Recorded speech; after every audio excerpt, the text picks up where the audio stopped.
Hello everyone, welcome to PharmCon tutorial. In this lecture, we are going to cover oral hypoglycemic drugs. So let's get started.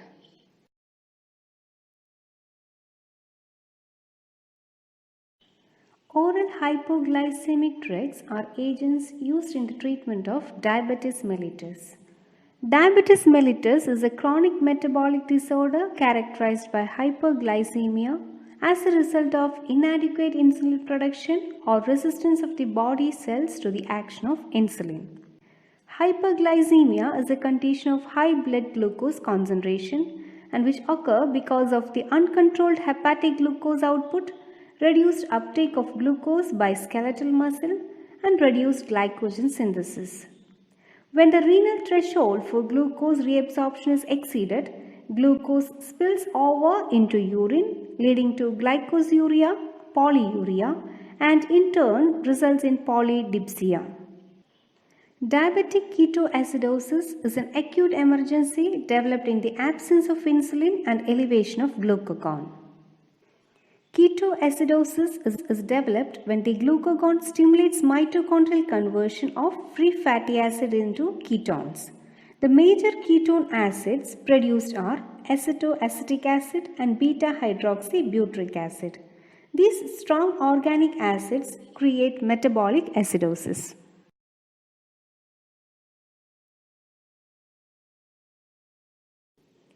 Now let's have a look at the types of diabetes mellitus.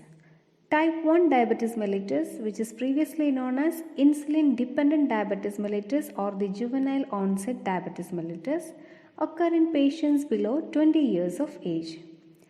There is an absolute deficiency of insulin resulting from autoimmune destruction of the beta cells, and this may be due to the inherited predisposition or association with HLA type histocompatibility antigens. Type 2 diabetes mellitus, which is previously known as non-insulin dependent diabetes mellitus or maturity onset diabetes mellitus, and this occurs in patients over 40 years of age who fails to utilize insulin.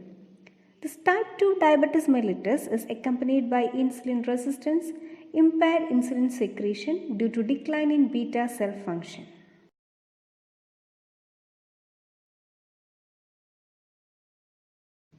Moving on to classifications of oral hypoglycemic drugs.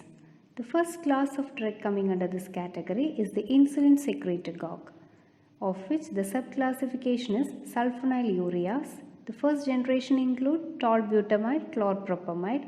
The second generation is glibenclamide, glibeside. The second class of insulin secretagogue is the dipeptidyl peptidase 4 inhibitors. Drugs are sitagliptin, alogliptin. The second class of oral hypoglycemic drugs are the anti-hyperglycemic drugs, which includes biguanides, thiazolidinediones, and alpha-glucosidase inhibitors.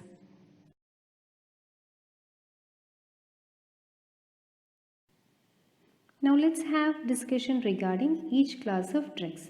The first one is the sulfonylurea derivative. In order to understand how sulfonylureas work, first we need to know the mechanism of glucose-dependent insulin secretion from pancreatic beta cells. Glucose enters the beta cell through glucose transporter 2, that is GLUT2. Inside the cell, glucose gets metabolized to a bunch of ATP. Increased level of ATP leads to inhibition of ATP-sensitive potassium channel. This leads to depolarization of the cell's membrane, which triggers activation of voltage-gated calcium channel. Influx of calcium finally increases diffusion of insulin-containing vesicle with the membrane, leading to insulin release. Sulfonylureas also have a similar mechanism of action. They bind to and inhibit the ATP-sensitive potassium channel. This leads to the reduced potassium conductance and depolarization of the membrane. Influx of calcium through voltage-sensitive calcium channel causes degranulation and secretion of insulin.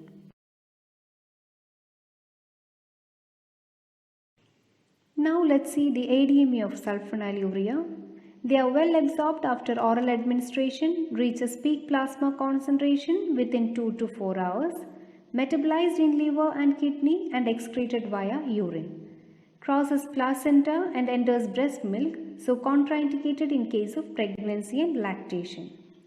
And about its ADR, it causes hypoglycemia and may lead to renal and hepatic impairment. Weight gain, fluid retention and edema is also seen associated with this drug. Photosensitivity, skin rashes as well as disulfiram-like action with alcohol.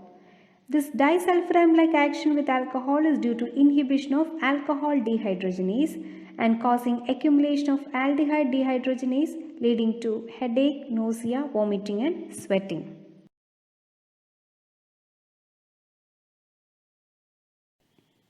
Now let's move on to the second class of insulin secretagogue, that is dipeptidyl peptidase 4 inhibitors. So these are the class of drugs closely related to GLP-1 mimetics.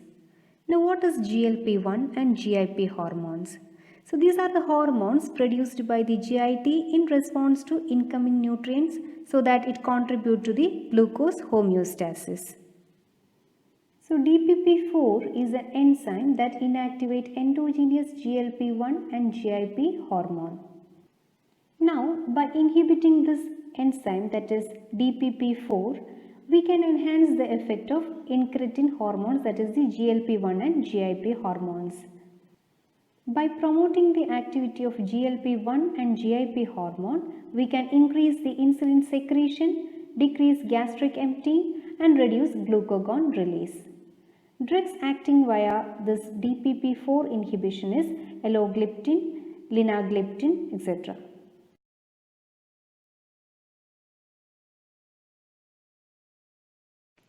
Now next category of drug is the biguanides. Biguanides are anti-diabetic medication used to treat insulin resistance. It is the first-line therapy of type 2 diabetes mellitus in obese patient. Metformin is the only one biguanide used nowadays. These biguanides act via three methods. It decreases blood glucose by decreasing hepatic glucose production, decreases intestinal absorption of glucose, improves insulin sensitivity by increasing peripheral glucose utilization and uptake. All this effect is mediated by the ability of metformin to activate AMP activated protein kinase, or it is otherwise called as AMPK. Now what is AMPK? AMPK is a liver enzyme which has crucial role in insulin signaling, energy balance, metabolism of glucose and fat.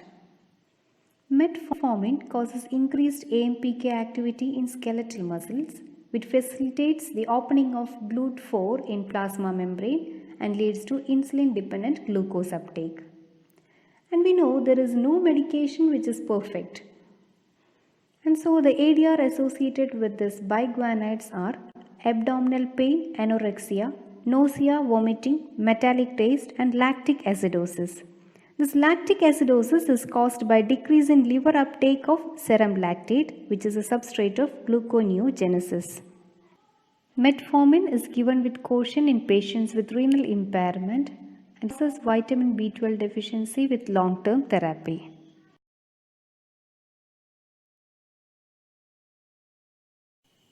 Thiazolidinediones. Two drugs coming under this category are pioglitazone and rosiglitazone. These drugs bind to nuclear receptor called the peroxisome proliferator activated receptor gamma, which is complexed with the retinoid receptor RXR. Pioglitazone acts on PPAR gamma receptor, regulates the gene related to glucose and lipid metabolism, and thereby resulting in an increased sensitivity towards insulin in liver, adipose tissue and skeletal muscles. This results in increased insulin-mediated glucose uptake.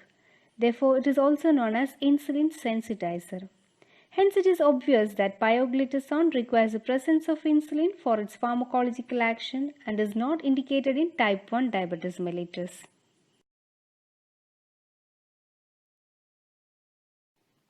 Alpha-glucosidase inhibitors. The drugs coming under this category are acarbose and miglitol. These drugs are oligosaccharides which reversibly inhibit alpha glucosidases. Alpha glucosidase are membrane-bound intestinal enzyme that hydrolyzes oligosaccharides, trisaccharides and disaccharides to glucose and other monosaccharides in the small intestine. These drugs reduces intestinal absorption of carbohydrate and reduce postprandial hyperglycemia.